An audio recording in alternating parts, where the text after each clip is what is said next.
Hello and welcome to my English class. I'm Daciana and today I will explain modals. We use modal verbs to talk about certainty and possibility.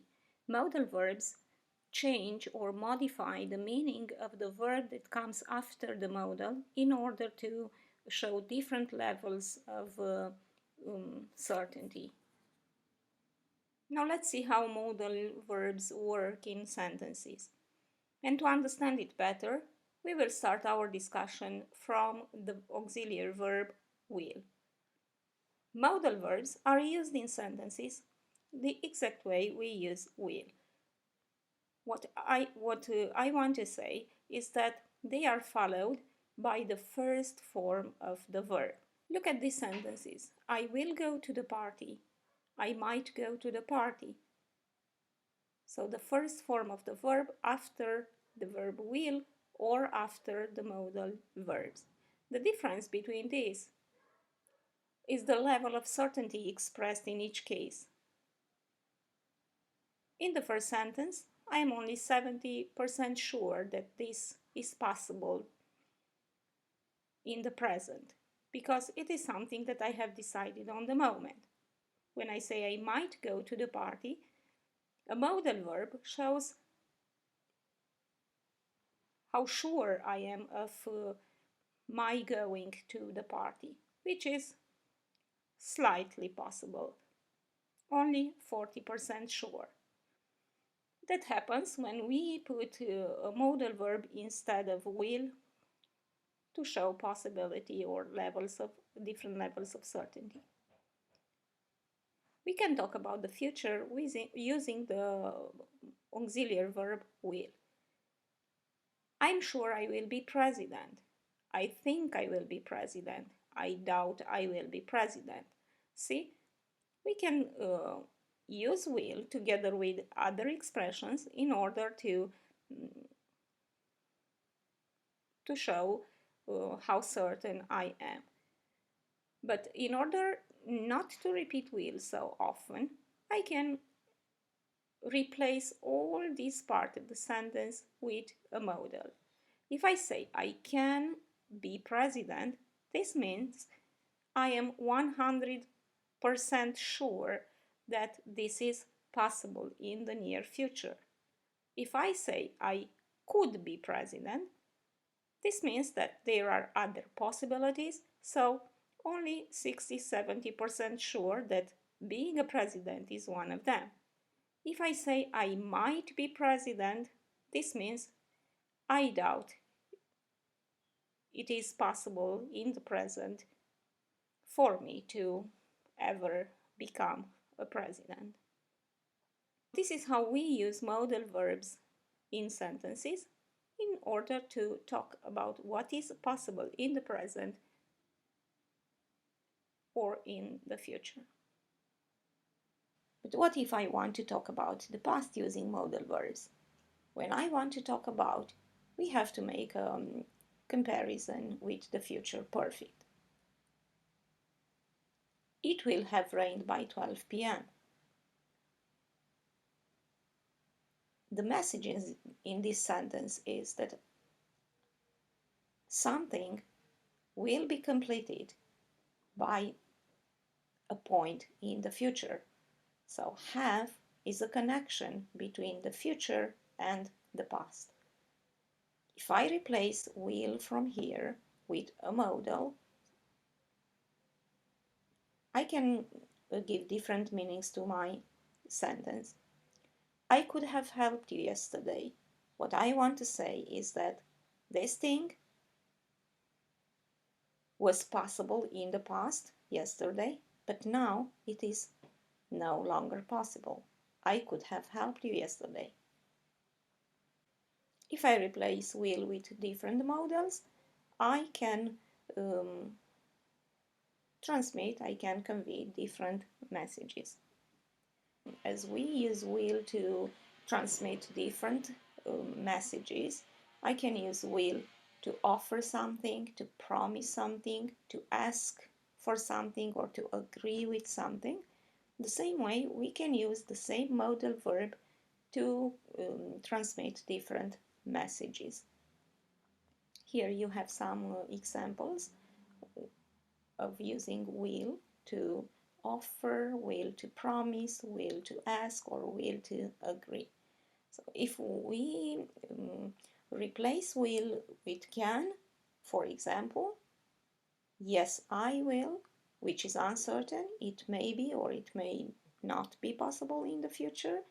So yes, I can. This means I am 100% sure that in the near future, the next minutes, the next days, the thing I am talking about will be completed. I hope that now you have a much clearer understanding of how to talk about the future, the near future, using modals instead of constantly using will in your sentences. Now let's take each modal verb in turn and see how they serve different purposes. Using modal verbs, we talk about possibility, permission, prohibition, using these verbs that you have here. We also use modal verbs to talk about ability or advice, using these alternatives. And finally, to talk about necessity or obligation, having these alternatives. Now we will take each one in turn and talk about them in more details. Let's look at the possibility, how we express possibility in English with some examples. We said that we have can, could, be able to, may, and might to express possibility. Let's see how it works. If I say, I can help you on Wednesday, this means it is 100% possible in the present, so I can help you now. If I say I could help you on Wednesday, this means 60-70% possible in the present. So I have other things to do, but I could help you. So this is something I could do. If I say I may help you on Wednesday, this means 50% possible in the present. If I say I might help you on Wednesday, 40% possible in the present.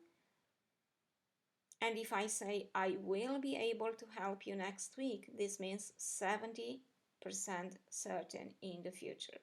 So when I use modal verbs, I tell you what is possible in the present to be done in the near future. Okay. Let's move to permission. In order to show permission, we use the verbs can and may. If you say, you can go to the concert, this is informal. You can go to the concert. Okay, so you have my permission to do this. You can go to the concert. If I say, you may use my book, this is more formal. So, prohibition. Prohibition, which is not allowed to. We said we have this solution to use the modal verb must not.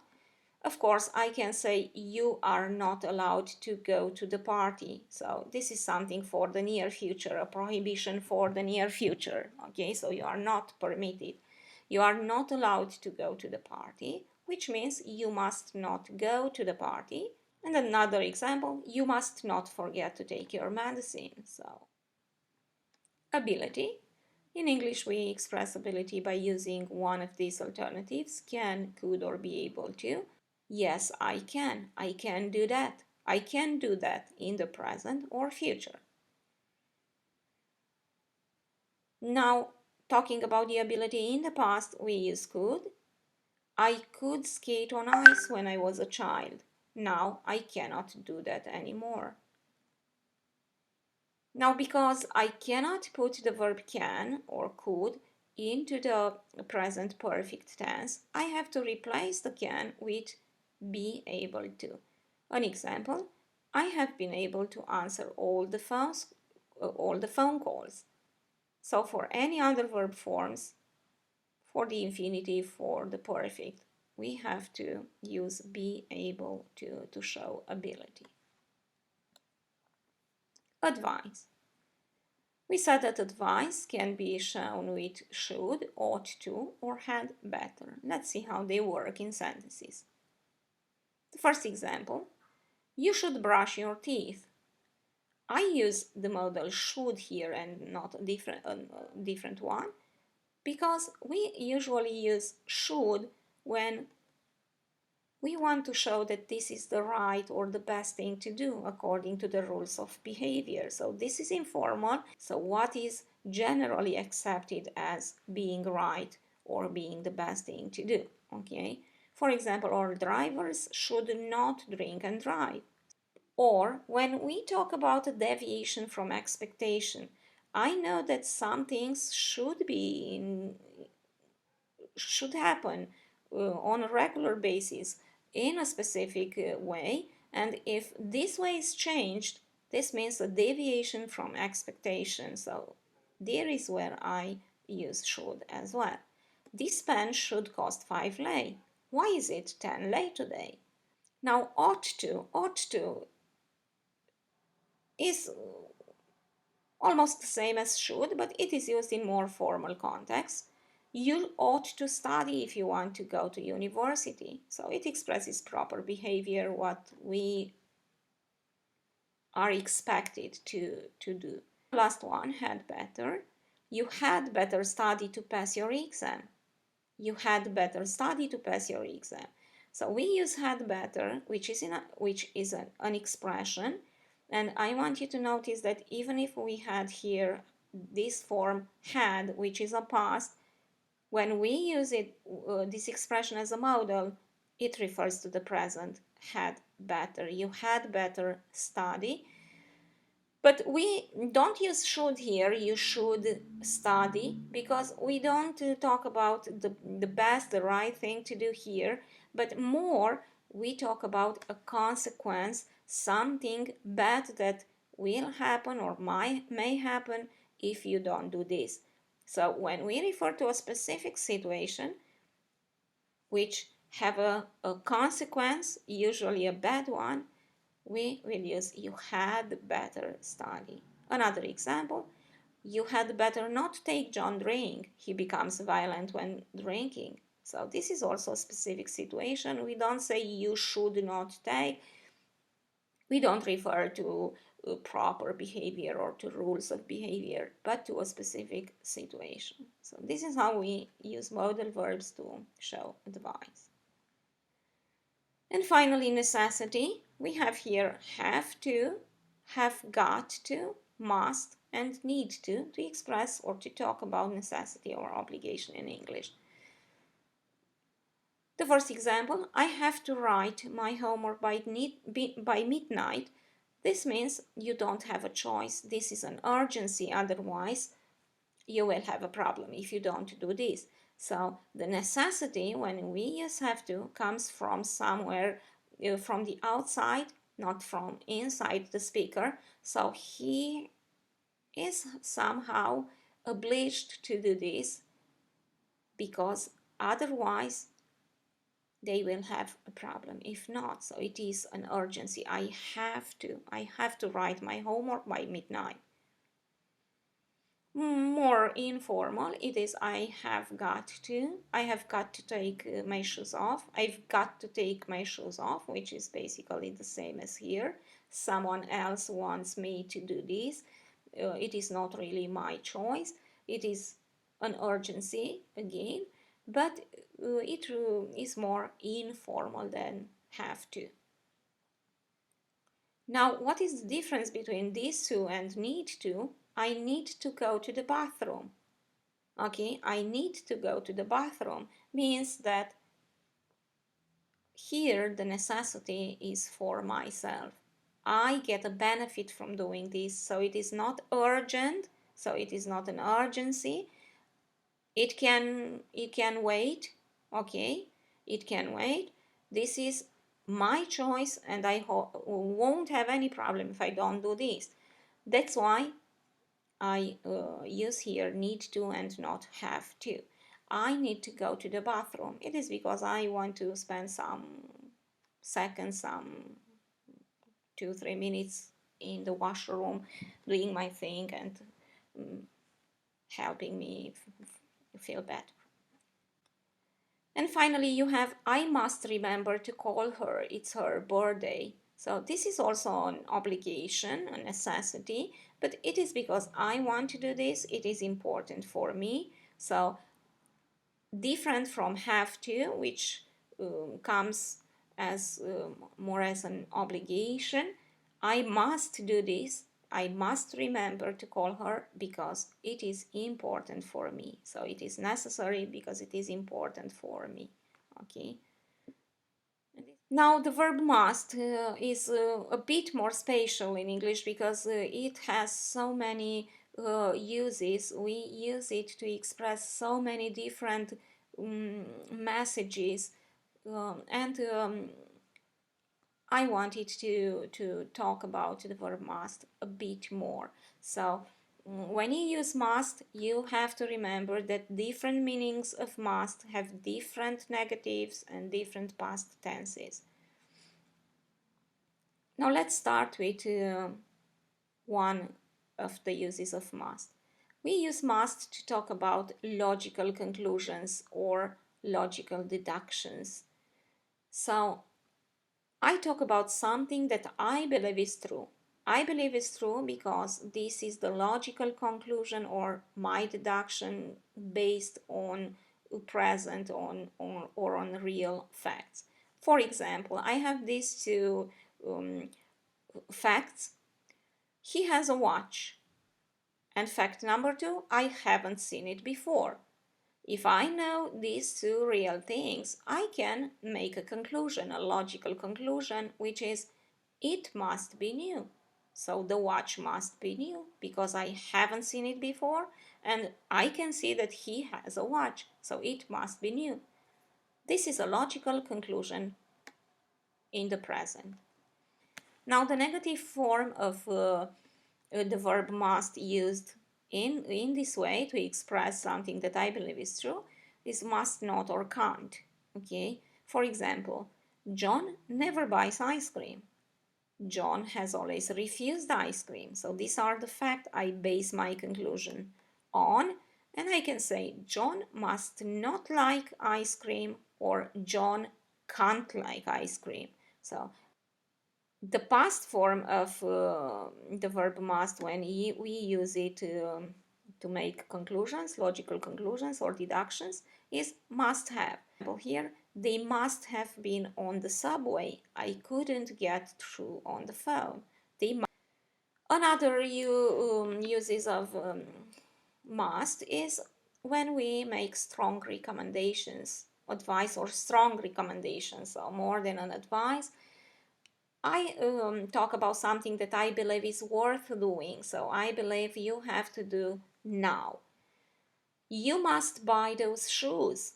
When I say you must buy those shoes, probably I know you like them, it is a good deal, it is worth doing, so you have to do it now. It is a strong recommendation. The past form of must, when used in this context, is should have. You should have tried the stew. It was delicious. You should have tried the stew. It was delicious. So, in the past, you have lost this opportunity. So, it expresses a bit of a criticism, a gentle criticism. You should have tried this. You don't know what you missed. Number 3, we use must to talk about obligations and rules. For example, in formal contexts, for example, we say all passengers must hold a valid ticket. All candidates must show valid ID. The negative is don't have to. So this expresses the lack of obligation. Don't have to. You don't have to write your essay, so you don't have to write it. It is your choice. For the past form, we use had to. We had to be there at 9 o'clock yesterday. We had to be there. This was the rule, to be there at 9 o'clock. So I talk about the past.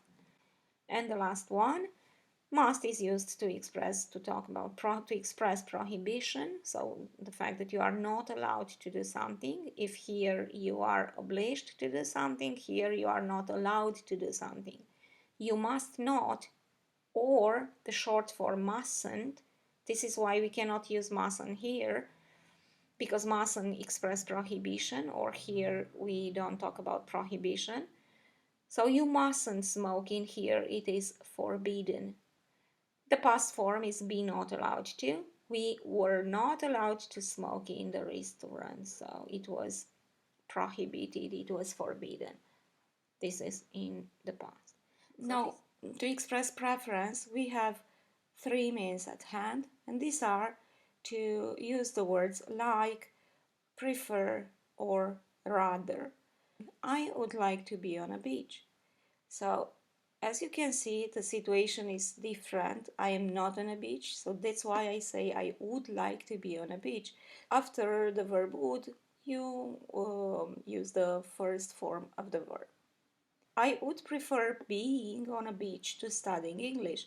So here you have to notice that if I choose to use prefer, then I have to put a verb in ing form, so in the gerund. I would prefer being on a beach to studying English, and also notice the preposition to, which links the two alternatives.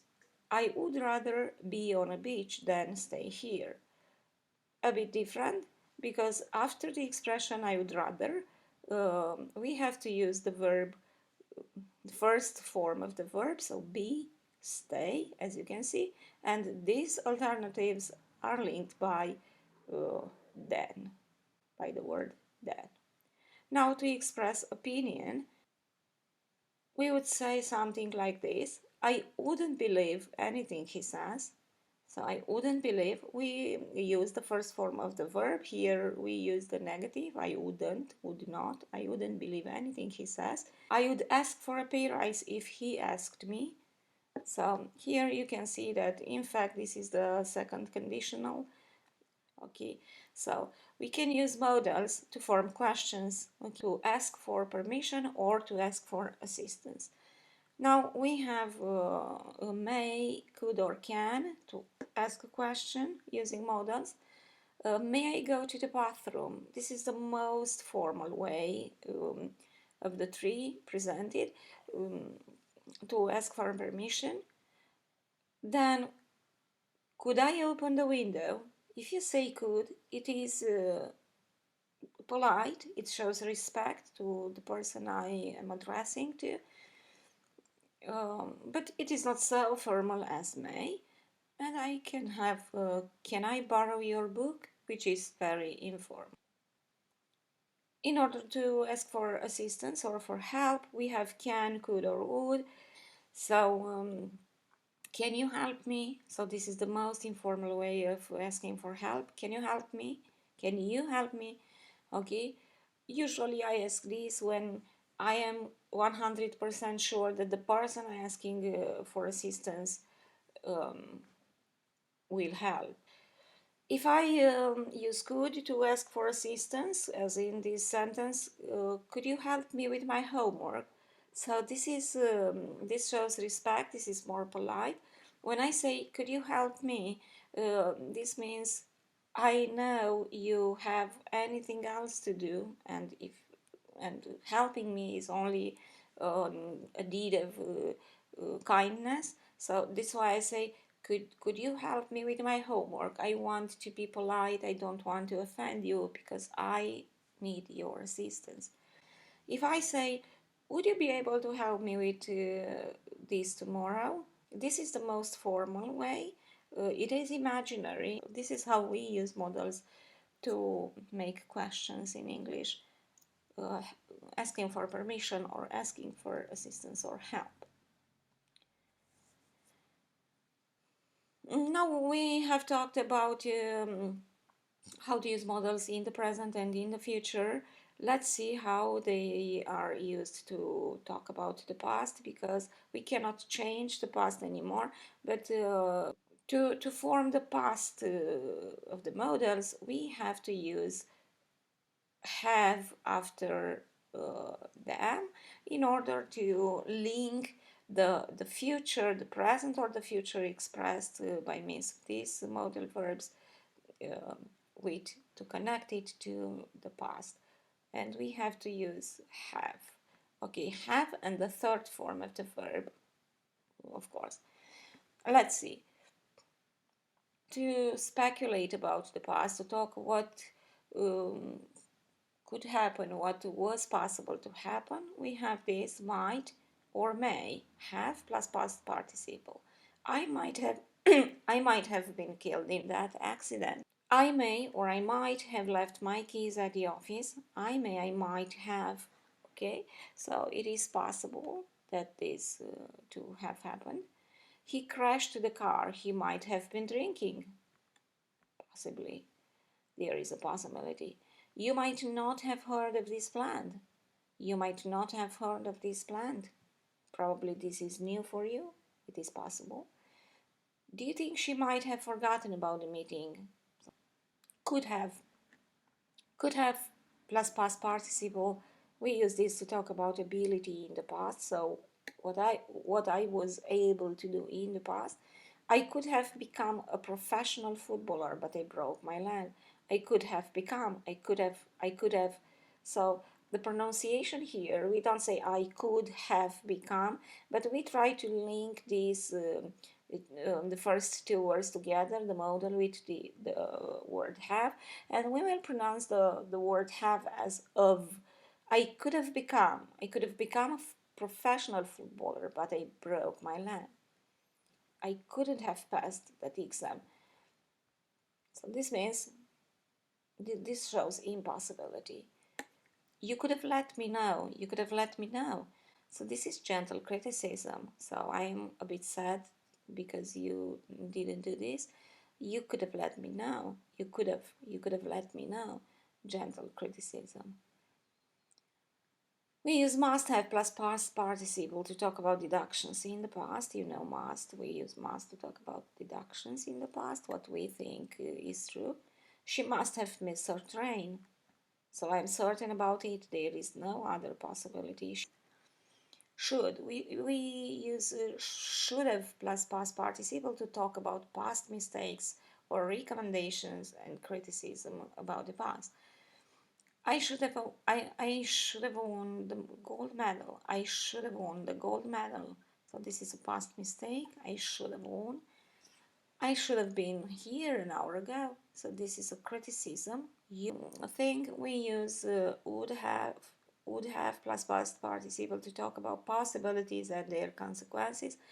So it is in fact the third conditional. If I had passed my exams, I would have become a doctor. So here we talk about um, regrets. So that was the lesson about the modal verbs in English. I hope that you are now more confident when you want to use them in your sentences.